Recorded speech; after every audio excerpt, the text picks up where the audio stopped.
Olá! Olá para você que está nos assistindo. Hoje aconteceu uma coisa fantástica aqui no estúdio do Pod Ensino. Me parece que eu senti umas energias vibrando e de repente o meu celular, olha que loucura, gente. Nós estamos em maio de 2030. Isso mesmo. E eu estou recebendo notícias em maio de 2030. E de repente se materializou na minha frente esse cidadão que nada mais é do que o meu amigo Rodrigo Moraes. Rodrigo Moraes, ele é especialista em estratégia política e ele é especialista também na elaboração e agremiação de inteligência de dados. É isso, Rodrigo. E o Rodrigo, ele tem um texto maravilhoso que ele vai mostrar para nós e ele está hoje me atualizando aqui. Na realidade, essa é uma gravação diferenciada. É uma gravação, como eu estava lá em 2025, eu vim para 2030, o Rodrigo apareceu na minha frente, eu não sei que tecnologia já existe nessa época, você vai me falar dela também, Rodrigo, mas ele está me atualizando. Na verdade, ele vai me atualizar. Primeira coisa, quando me sentei aqui, eu não acreditei. Ele já disse, o Brasil venceu. É verdade, Rodrigo, o que aconteceu nesses 5 anos e pouco? O Brasil venceu? Rodolfo, eu trouxe você aqui em 2030 E é para um prazer estar aqui em te 2030. dar um abraço, porque Tô nós nos feliz que eu continuo encontramos vivo. em 2025, Lá né? atrás, Rodrigo, é Lá na verdade. Finasce, Mesmo, eu já lá nem na me sua lembrava de casa. você. Faz tanto tempo. E o que aconteceu com o Brasil, Rodrigo? Deu saudade de você. Que Então, maravilha. nós desenvolvemos uma nova tecnologia aqui em 2030, então eu posso trazer você aqui e contar para você uma coisa muito boa. Poxa Eu vida, tenho uma e eu notícia. poder levar isso pro pessoal Eu lá em quero que 25? você vá para 2025 de volta. Olha aí, prepara aí você que está gravando. Já não conheço mais ninguém, nem essa técnica. Que câmera diferente, mas você vai me liberar. A mídia hoje é a mesma ou mudou também? A gente manda tudo para 2025 para você. Oh, uma máquina do Lá, tempo de comunicação. lá no Ipiranga, onde você mora, Ah, que lá no Instituto maravilha. Humanos, eu vou mandar para você todo esse material que nós vamos gravar aqui hoje, porque você vai ser o porta-voz, o portador de boas notícias. 2030, Rodolfo, o Brasil venceu. O Brasil hoje pode dizer que se libertou das amarras neocoloniais, aquilo que a gente sempre falava, cismogênese, guerra híbrida, guerras neocorticais, toda a prisão Me que parece que foi. hoje em dia é um conceito comum, mas o pessoal em 2025 não vai entender o que é cismogênese. Não vai. O que é cismogênese? Você, Vocês estão, ó, vocês que estão aí, vocês estão vivendo isso em 2025, hein? O que é isso? 2025, nós tínhamos uma coisa que começa em 2008, que era a cismogênese. Foi a criação, a imposição de duas ideologias aparentemente conflitantes, impostas de fora para dentro como armas geopolíticas, geoeconômicas, como forma de controlar o Brasil e sequestrar a pauta política. Acho que nós falamos sobre isso naquela época e eu dizia, Lá atrás, eu me lembro tinha que você já falou alguma coisa. duas ideologias que foram impostas pelos mesmos agentes geopolíticos.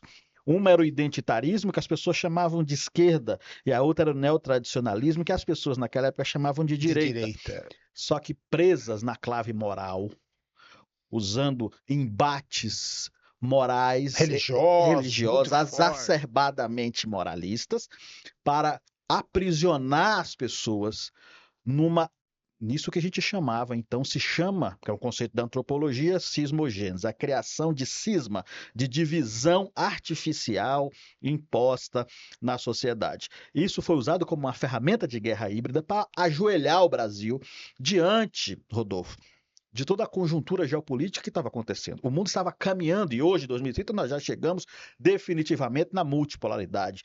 Uma ordem mais justa, eu diria, porque é uma ordem que valoriza as forças e as vocações locais porque, na dos realidade, países. nós somos múltiplos. Se pregava tanto em 2025 a multipluralidade com relação à diversidade e, ao mesmo tempo, dividia o mundo em duas partes absolutamente, eu diria até que iguais, não é, Rodrigo? O mundo, na verdade, naquele momento, estava sendo controlado e dominado era o que chamava de mundo unipolar, era um único império, que na verdade a gente usava e apontava para os Estados Unidos, e que na verdade não era. Os Estados Unidos era um proxy das grandes fundações, do grande capital internacional, Das Big Techs, Big Techs, né? Esses que a gente pode chamar de metacapitalistas, ou a gente pode chamar de os globalistas, a gente chamava de os neoliberais. Tinha vários nomes para um conjunto de forças que operava nos países na dinâmica de colônia. E o Brasil, naquele momento, em 2025, passa por uma fase muito interessante, porque no coração do império, começou uma guerra interna pelo controle dessas forças, porque elege-se o segundo mandato de Donald Trump, e Trump empreende uma guerra interna dentro do país, dentro dessas forças, trazendo algumas para perto de si, como as Big Techs, por exemplo. Eu me lembro bem, em 2025 estava lá, todo mundo na posse dele, né? E o Elon Musk é o homem braço direito dele e tudo mais. Exato, naquele momento, né? Jeff Bezos também. Bezos, então, exatamente. Em 2025, então, Trump impõe essa guerra interna pelo controle desse império, ao mesmo tempo em que ele solta, você vai lembrar disso, ele inicia uma guerra comercial contra o mundo, que na cabeça dele geraria uma espécie de chantagem que faria com que o mundo, inevitavelmente caminhando para a multipolaridade, na cabeça dele seria uma multipolaridade controlada. Ele controlaria esses processos por meio do que ele queria fazer uma Yalta 2.0. Lembra do acordo lá com Churchill, Stalin? Lembro.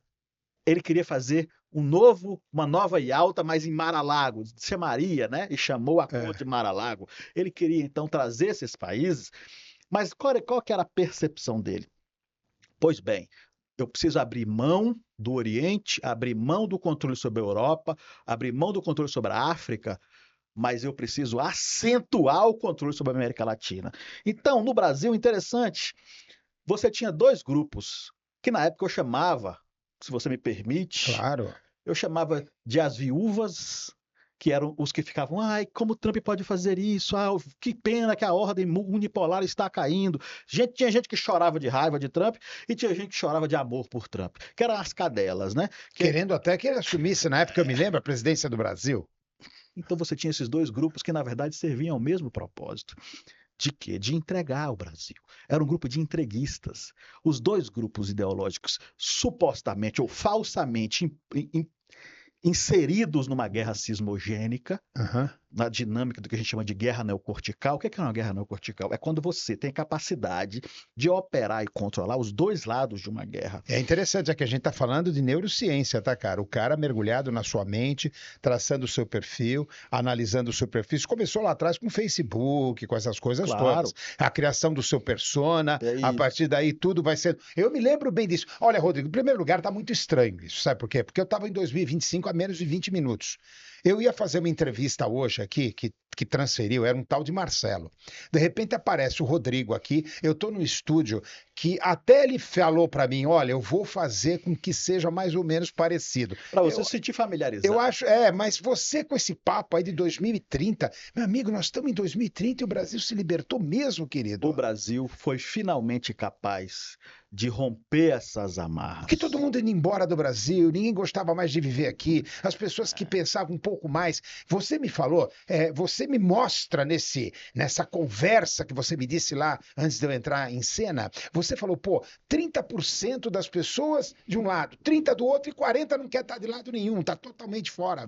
Isso estava acontecendo sua época em 2025, em 2024, nas eleições de 2016 em diante. Ficou claro, municipal. Nós tínhamos o seguinte, tinha 25, 30% de maluco de um lado, 25, 30% de maluco do outro e 40, 50% que não quer saber de nada. De alienados políticos. Porque a dona Maria, que tinha aluguel para pagar, filho para botar na creche, essa dona Maria não se identificava com nenhum dos lados, comunistas, fascistas, e neotradicionalistas, valores judaico-cristãos, agenda woke, O que a Dona Maria tinha a ver com isso? Então, o que aconteceu? O Brasil, a partir de 2016, começou a se afastar Explica da um pouquinho o política. pessoal achando woke, que 2025 se falava muito, mas agora eu vou transmitir lá para o pessoal. Muitos ainda não sabem que esse conceito, como em 2030, hoje você aplica como se fosse comer pizza, na minha Pois época. é, O que é a agenda a woke? agenda woke fazia parte de uma agenda que sequestrou a esquerda. Então, veja bem, direita e esquerda no Brasil foram sequestradas por duas agendas moralizantes, moralistas, exacerbadamente moralistas.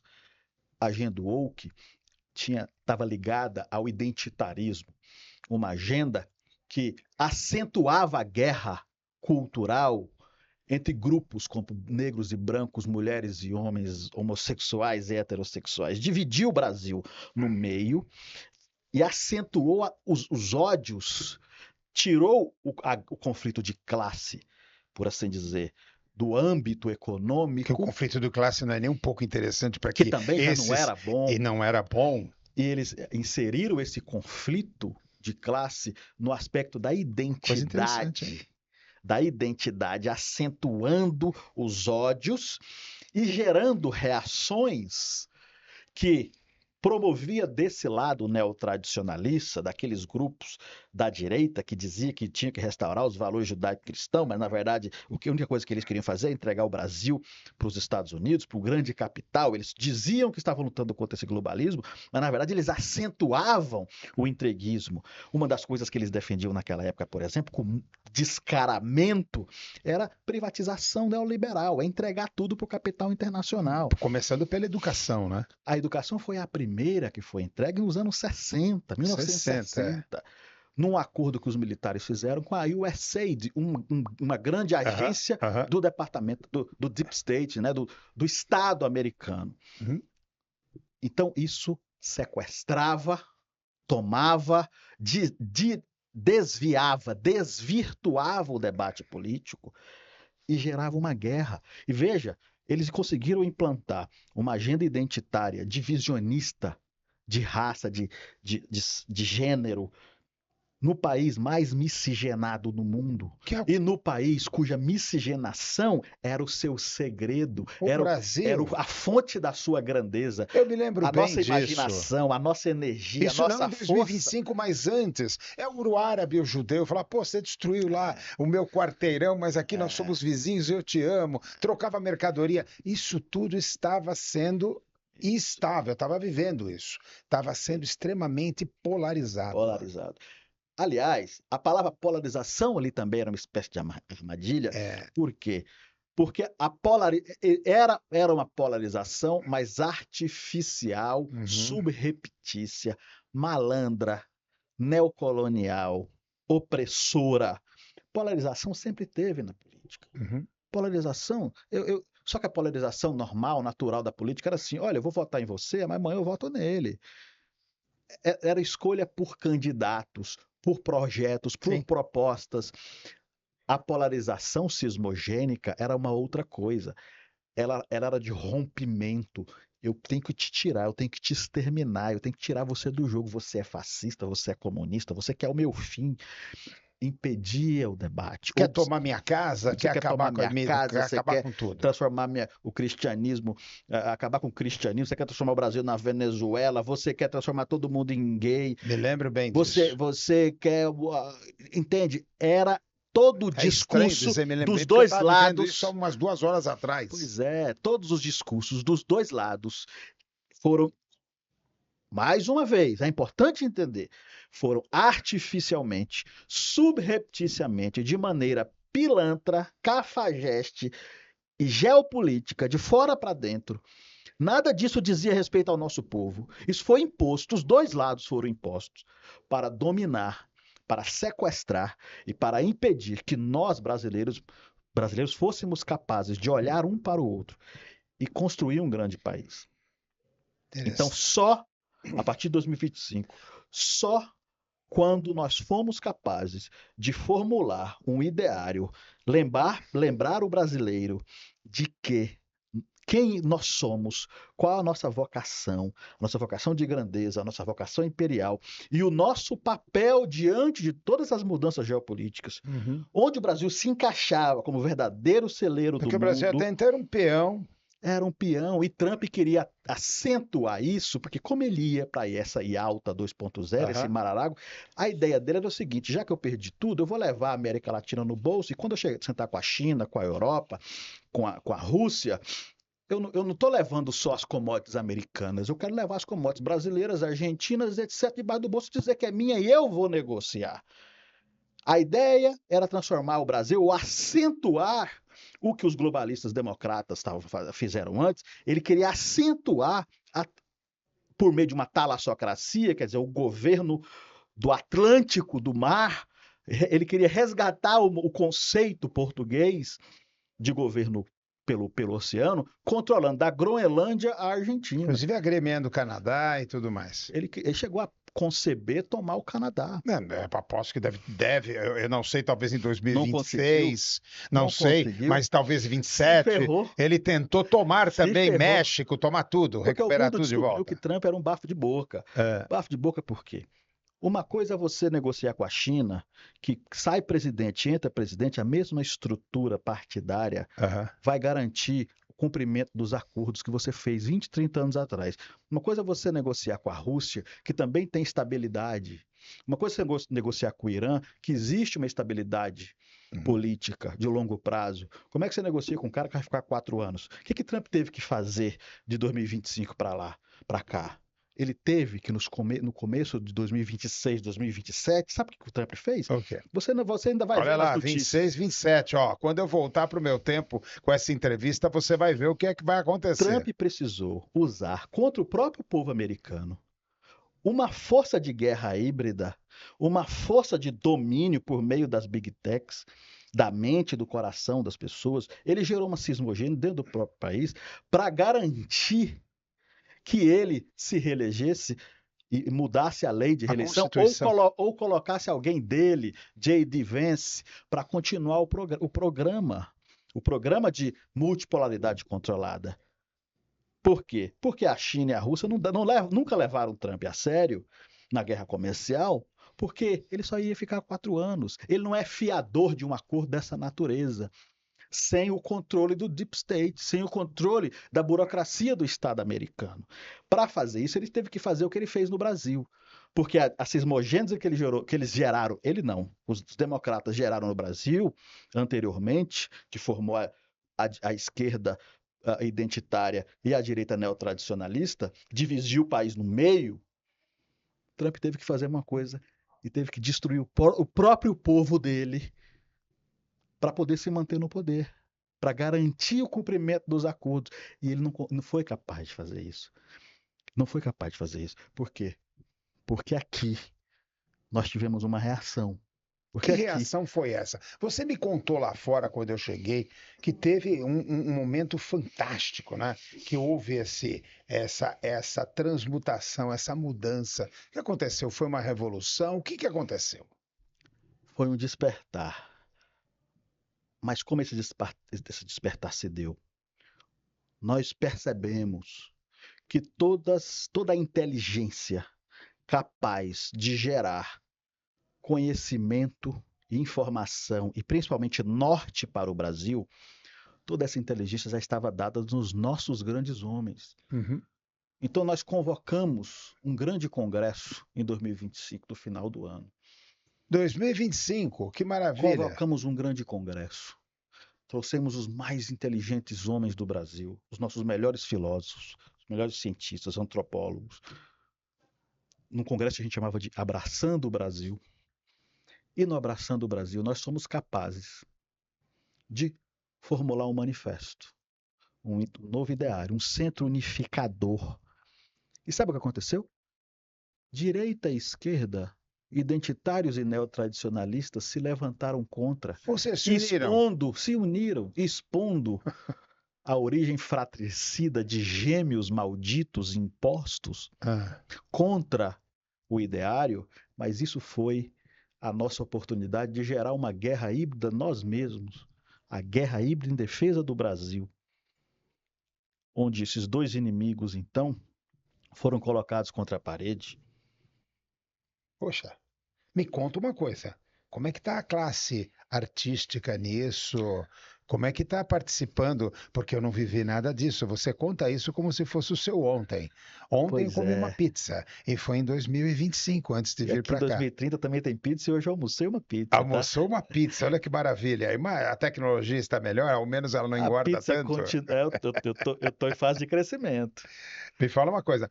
O manifesto é Você que ele perguntou sobre os artistas. ex-artistas, que eu quero falar exatamente sobre Olha, isso. E como é que estão as Big Techs também em vamos 2030? falar sobre isso também. Vamos falar Os sobre isso também. artistas em primeiro lugar. Veja bem, os artistas perceberam. Ah, A gente está vivendo em 2025 uma fase muito importante e interessante na cultura brasileira. Por quê? Porque os grandes homens do passado que conceberam um vislumbre de um grande Brasil nos anos 60, 70, 80, isso começa a cair em 80, esses homens estavam morrendo ou se aposentando. uhum, Gil, Caetano, Elomar, Ginga, todos os grandes homens estavam daquela fase, estavam se aposentando. A nova geração estava sedenta, mas a nova geração de artistas, estava empanturrada, quer de uma ideologia, quer de outra. Eles serviam aos propósitos geopolíticos dos inimigos, sem saber. A partir de 2025, esses artistas começaram a perceber a força dessa arte para suscitar no povo a sua própria força, a sua própria energia de libertação. A arte passa a ser uma ferramenta de libertação e a arte volta a ter uma característica. A arte voltou a ser profética. A arte voltou a ter a capacidade de apontar para o futuro e inspirar os jovens, inspirar o brasileiro, como a Tropicália fez, coisa que era o como a papel e Bossa sempre foi o Nova papel da arte, né? fez. Esse é o papel da arte. Mas sem uma unidade integradora, Não funciona.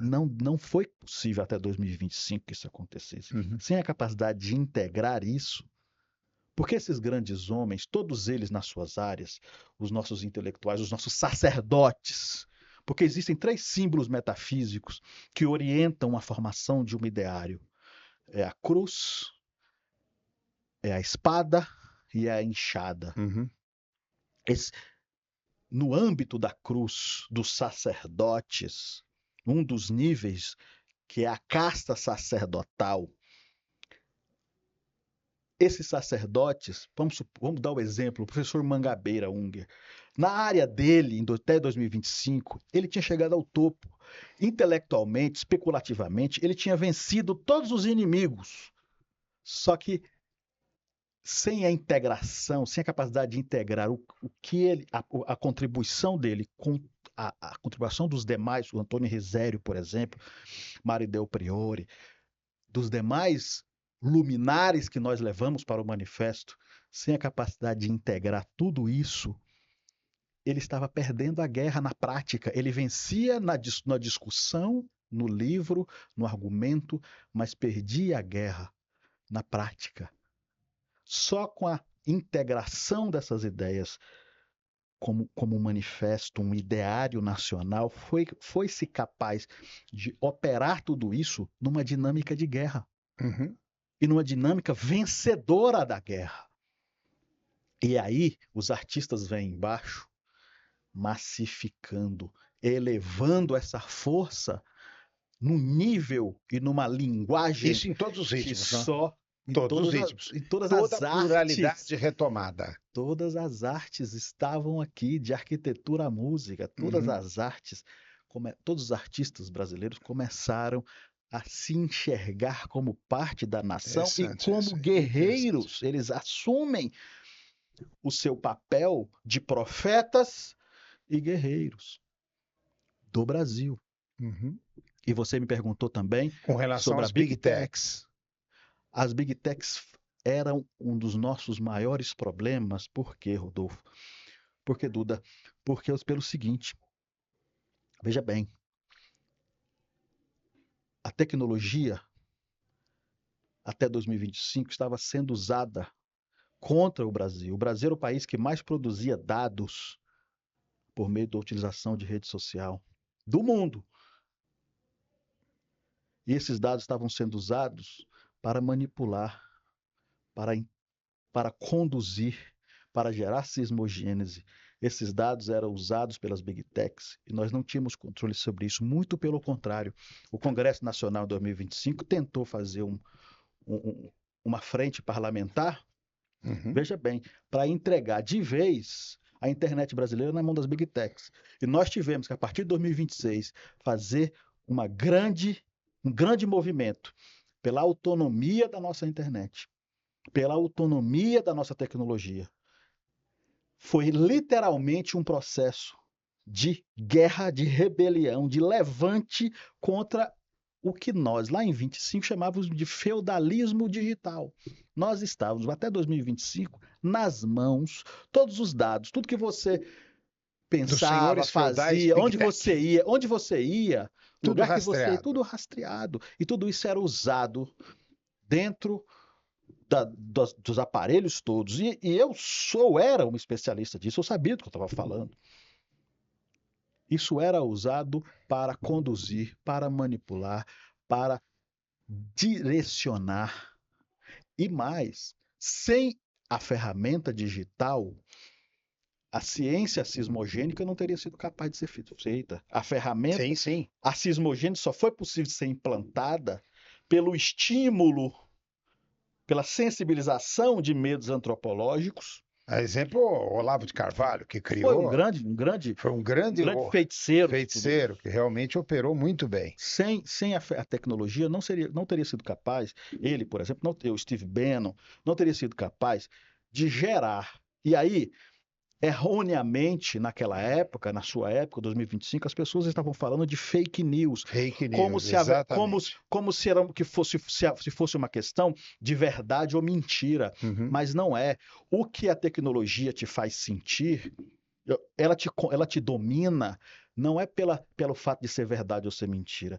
Ela te domina pelo que ela gera em você, que ela te faz sentir. As sensações que ela te gera é que acentuam em você esses posicionamentos. É neocortical mesmo, né? É literalmente neocortical, não é outra coisa. Ela te gera, você já chega de manhã, na minha época, eu me lembro bem, lia as notícias na internet e já mudava o dia. Se você lê a notícia, e assim, mesmo se você depois ouvir ou ler que ela é mentirosa, não adianta. O sentimento já foi implantado. Porque é o que você sente. Já estragou seu dia. Não, ela já te trouxe aquela sensação para a seita, para o sectarismo. Exatamente. Ou de um lado ou de outro. Você já vai estar ou com medo dos comunistas ou com medo dos fascistas. Já vai ter gerado medo, já vai ter acentuado em você a angústia. É tudo uma questão de dominar pela angústia, por gerar sobressaltos, inseguranças, medos, anseios, falsas esperanças. 2025 foi o ano onde nós mais sofremos com isso. 85% dos brasileiros tinham problemas psicológicos em 2025. Isso era pesquisa séria feita por uma grande agência brasileira da época. 85% dos brasileiros tinham problemas psicológicos. Por quê? Porque estavam como ratos de laboratório dentro de uma caixa. Ratos de laboratório, você falou a palavra da caixa de Skinner. Isso aqui era uma caixa de Skinner, porque esses dados estavam na mão dos grandes senhores do mundo. Quem olhasse em 2025 para isso que eu estou te descrevendo, pareceria, e para você talvez seja a sensação que você tem, que é impossível sair dessa prisão. Que é uma prisão sem grades, né? Uma gaiola é uma prisão sem gaiola, né? Uma gaiola sem cerca. Mas nós fomos capazes de fazer isso. No momento em que nós entendemos tudo isso. Primeiro nós tivemos que entender o que era o Brasil, quem nós somos, a prisão onde nós estávamos inseridos, e nós começamos a apontar o dedo para o inimigo correto. Parou de chamar cismogênios de polarização, parou de chamar neotradicionalista de direita, parou de chamar identitário de esquerda. Nós paramos de dar os nomes errados para as coisas e os inimigos começaram a ficar claros. Nós paramos de ser cadela de Estados Unidos, de ser viúvas da ordem unipolar. Nós simplesmente voltamos a acreditar no Brasil. Isso foi feito a partir dessa unidade de um ideário nacional, um projeto nacional, que não era um projeto só meramente como tentou se fazer anteriormente. Não é um projeto político. Não era só um projeto de mandato Veio da onde econômico. isso? Veio da onde isso? Isso foi feito por várias mãos. Várias mãos. Isso foi feito por esses grandes sacerdotes, esses grandes intelectuais, Mangabeira, te falei, Risério, Bresser, Maria del Priore, vários desses homens. Nós tínhamos 10 grandes nomes ali. Depois vieram os artistas, depois vieram os evangélicos, que era a nova classe emergente, a nova classe média, com os com veículos de comunicação grandes, e tudo mais. As próprias igrejas evangélicas Já passaram a ser caixa de ressonância, como a televisão, como a internet, como a rádio era. As igrejas evangélicas se tornaram elas mesmas caixa de ressonância das ideias, porque eles já tinham uma capilaridade. E veja, os evangélicos já eram, naquele momento, os novos emergentes brasileiros, e a média dos evangélicos eram mulheres negras e de periferia. Era o grupo mais representativo do Brasil. E hoje ainda é. Você não lembra, você ainda não vive, nós não vivemos isso, mas em 2028, 2 anos atrás, nós tivemos uma grande guerra entre as facções criminosas no Brasil. PCC. Isso interessava ao PCC, que corria pela lateral, e o Comando Vermelho, as facções não se envolviam com isso, mas estavam correndo pela lateral. Pois é, olha, Rodolfo, nós estamos eu trouxe você de 2025. Daqui a 3 anos vai ter uma grande guerra entre as facções. E sabe quem vai mediar a paz? São os evangélicos. Vão ser os únicos capazes de sentar e trazer a paz de volta. E outra coisa, um outro grupo importante, eu falei dos 3 símbolos metafísicos, o grupo da enxada, o agro, que é o agronegócio, o sertanejo. Até então, no Brasil, os nossos sociólogos, tradicionalmente, analisavam o nosso sertanejo, ora como uma coisa idílica, romântica, ao sertão, romantizado, ora como um índio a ser limpo, higienizado, ora como com a postura condescendente. É o caipira, aquele afastado. Precisa educar, tal. A partir de 2025, os sociólogos começaram a olhar para esse homem, deixando de lado essas categorias europeias, analíticas, da filosofia analítica, que divide tudo em 2.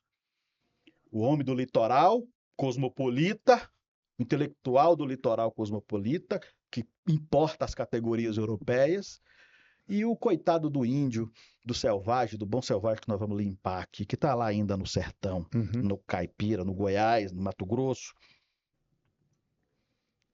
Nós rompemos com isso. Esse homem começou, lá em 2022, a ter consciência da sua força como o celeiro do Brasil, como o celeiro do mundo, como quem alimenta o mundo. Eles começam a se despertar, 2022, 2023, e logo os intelectuais mudam a chave, mudam a clave de interpretação e colocam esses homens no centro do Brasil. É o ponto de partida para se entender o Brasil. Eu chamava, na época, de a autoconsciência sertaneja. Uma coisa que a Semana da Arte Moderna pretendeu fazer, mas usando categorias europeias. Tupi or not tupi. Não. Nós rompemos com tudo isso. E começamos a enxergar o brasileiro por quem ele era. E nós descobrimos uma coisa interessante. Todas as categorias de análise, toda a ciência, toda a sociologia já estava dada. Nós já tínhamos grandes homens que já tinham falado sobre isso, já tinham mostrado isso. Nós só precisávamos acreditar, deixar de lado o complexo de vira-lata, deixar de lado a percepção errada de que nós não tínhamos condição de nós mesmos sermos senhores da nossa independência, da nossa grandeza. Porque isso foi uma outra coisa que o neotradicionalismo trouxe. Ele amassou, ele eliminou isso. Ele gerou a percepção. O Olavo de Carvalho dizia: Brasil, só não tenho vergonha porque não tenho culpa de ser brasileiro. Quer dizer, acentuou-se no Brasil uma percepção de que nós não éramos capazes de resolver os nossos problemas. Nós tivemos, até 2025, uma via crucis de deputados que iam para os Estados Unidos pedir para o Trump ajudar a gente. E tem uma coisa, não existe um caso de um país estrangeiro ajudar a resolver um problema interno que não seja com interesse colonialista, de domínio. Não tem dúvida. Tem um caso muito interessante, lá no ano 711 da era, né, cristã, lá na Península Ibérica, ainda nos reinos visigóticos, 2 reis irmãos estavam brigando pelo controle da península, e um dos reis teve a brilhante ideia de ir lá na África e chamar um muçulmano, um rei islâmico, para tentar, vem cá me ajudar a vencer meu irmão aqui na guerra. Sabe o que aconteceu? Perderam os dois. Os muçulmanos entraram na Península Ibérica e dominaram a Península Ibérica, e demorou-se 8 séculos para expulsá-los todos de lá. Perderam os dois. Andaluzia, o próprio reino de Portugal, o portucalense, nasceu dessas guerras. Então, assim, e a Espanha virou um mar de sangue, um banho de sangue, e até hoje é dividida entre bascos, castelhanos, por causa dessa loucura. Só em 1490 que Isabel de Castela e Fernando conseguiram expulsar os últimos islâmicos da península. Ou seja, não existe no mundo a possibilidade de que os americanos, de que Trump vá salvar o Brasil pela grandeza do coração. Muito pelo contrário, o que ele queria em 2025 era justamente subjugar ainda mais. A perspectiva para o Brasil em 2025 com Trump era pior. Fez com que nós tivéssemos saudades do deep state democrata, que já era trágico, que já era desgraça, que já era um neoliberalismo desgraçado, infeliz, maldito, cafajeste. Agora me fala uma coisa, Rodrigo. Nossa, Rodrigo, difícil, ó, vocês estão vendo? O professor Duda não costuma ficar muito quietinho, mas olha, eu estou aqui numa época que eu não tenho uma série de informações, me trouxeram muito em cima da entrevista. Eu tentei agendar algumas coisinhas aqui. Você coloca, como é que essa realidade, muitos brasileiros deixaram o Brasil naquela época, muitos brasileiros deixaram o Brasil, né? Mas o seu texto, ele fala das Forças Armadas e do Supremo Tribunal. Como é que está isso hoje, Rodrigo? Hoje, finalmente, esses 2 grupos deixaram de servir aos seus antigos senhores geopolíticos. Em 2025, desde, na verdade, 2013, o Supremo Tribunal Federal, a Corte Suprema do Brasil, passou a ser um agente de uma juristocracia. Juristocracia é um regime político inspirado lá no Judge Dredd. Não sei se, eu gostava muito de quadrinhos, de gibi, e tinha a história, né, do juiz Dredd no gibi, que virou filme depois de Sylvester Stallone, onde quem manda é a classe de juiz. Então ele investiga, ele prende, ele processa, ele instrui e ele julga, né? E o Sylvester Stallone fazia tudo isso na sacada do revólver, né? Era o Lawgiver, né? Que era o nome da arma dele.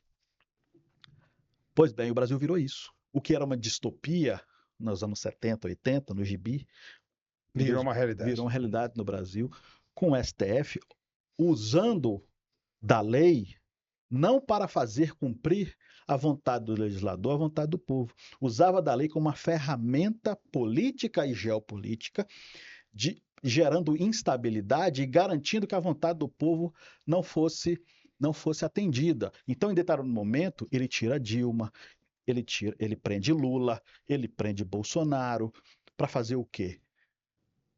Gerando, inclusive, nulidades. Eles intencionalmente geravam nulidades dentro dos processos. Para quê? Porque não era uma questão de prender porque cometeu um crime. Era uma questão de prender porque era conveniente politicamente naquele momento que assim se desse.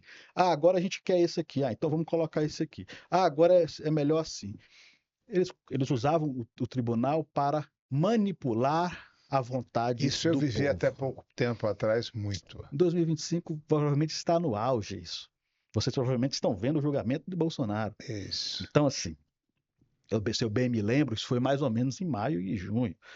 Então, assim, o Supremo Tribunal teve que se reconciliar com o Brasil, com a grande tradição de guardião da Constituição, de protetor da perenidade, porque toda a sociedade ela é operada, ela é feita a partir dessa tensão entre o que é perene, o que é eterno, o que não pode mudar, e aquilo que é o progresso. A sociedade ela precisa evoluir o tempo todo.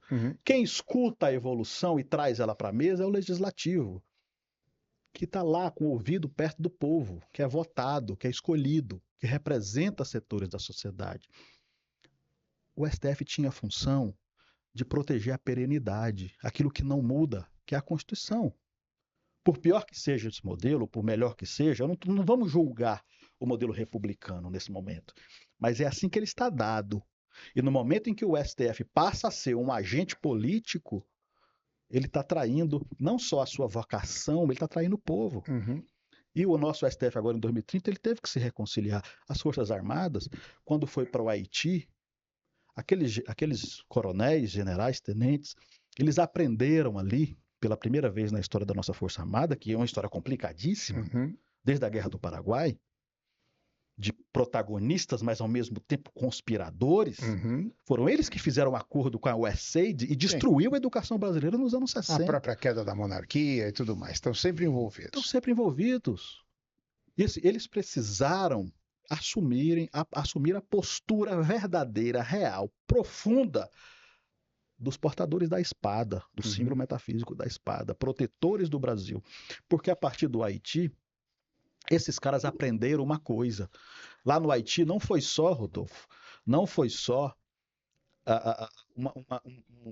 uma missão de paz militar.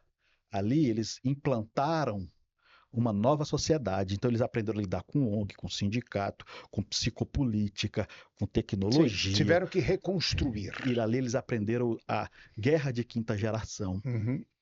Como destruir, destabilizar governos, como derrubar governos. Eles aprenderam a fazer política. O que já era uma prática comum no E eles operaram isso contra o Brasil. A partir de 2013. Eles operaram uma guerra, uma revolução colorida. Aqui em 8 de janeiro não foi uma tentativa de golpe, mas foi uma ação de guerra híbrida.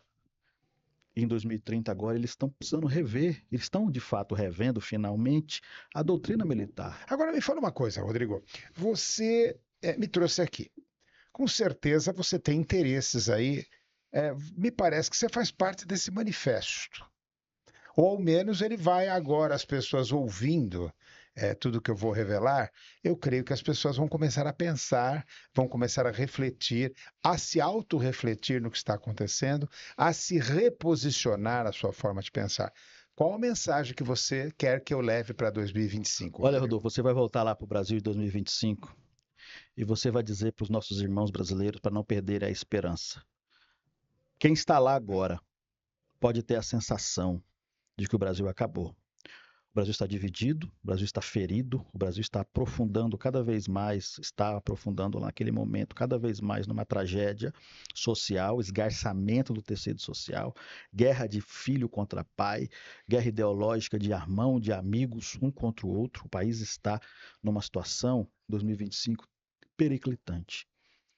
Mas nós somos o povo mais criativo, com a maior força de imaginação e com a maior energia e mais, com a maior capacidade de se rebelar, a maior capacidade de reinventar, e a maior capacidade de inverter e transformar. Eu quero que você, por favor, volte lá para o Brasil e diga para os nossos irmãos não perder a esperança, porque a nossa transformação, a nossa mudança está próxima. A tempestade que eles estão vendo em 2025, é a tempestade que precede a bonança. A escuridão, a noite profunda, a noite negra que eles estão enxergando, é a noite que precede o mais lindo alvorecer do Brasil em 2030.